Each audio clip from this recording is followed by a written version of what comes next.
संदीप बोले तो टूटे दिल की धड़कन।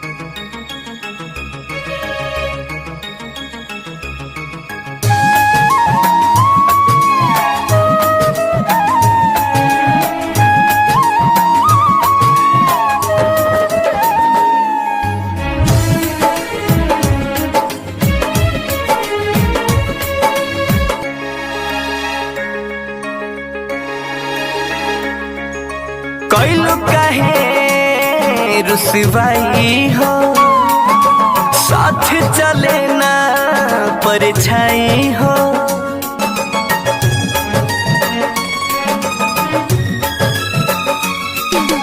कैलू काहे रुसवाई हो, साथ चले ना परछाई हो। दिल में मचल को हराम हो, मिले न तनिको आराम हो। देखे खाती बानी बेकरार,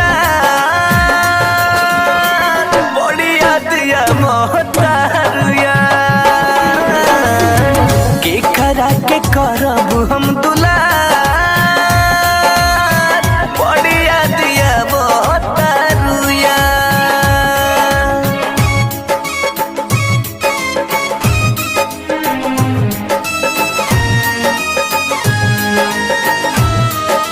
संदीप बोले तो टूटे दिल की धड़कन।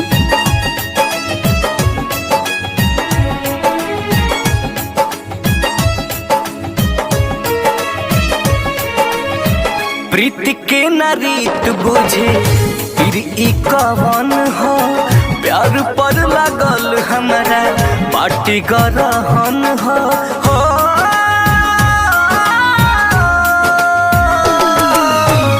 प्रीति के ना रीत बुझे फिर ई कवन हो। प्यार पर लागल हमारा बाटे गरहन हो।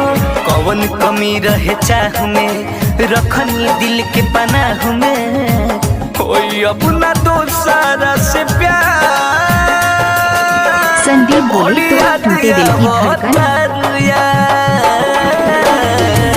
के करा के करब हम दुलार। बड़ी याद या मोहतार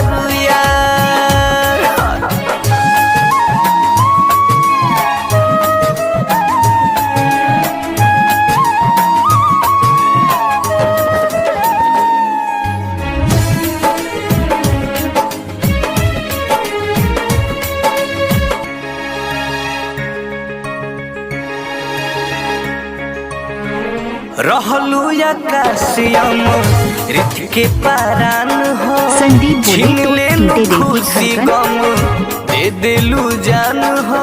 आजा आजा आजा, रहलू आकाशियम रित के पारान हो।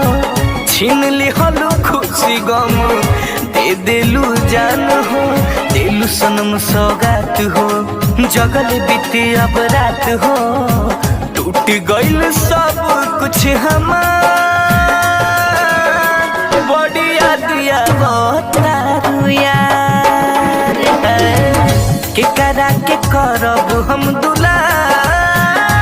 काहे बड़ी याद या मोहतार यार। संदीप बोले तो टूटे दिल की धड़कन।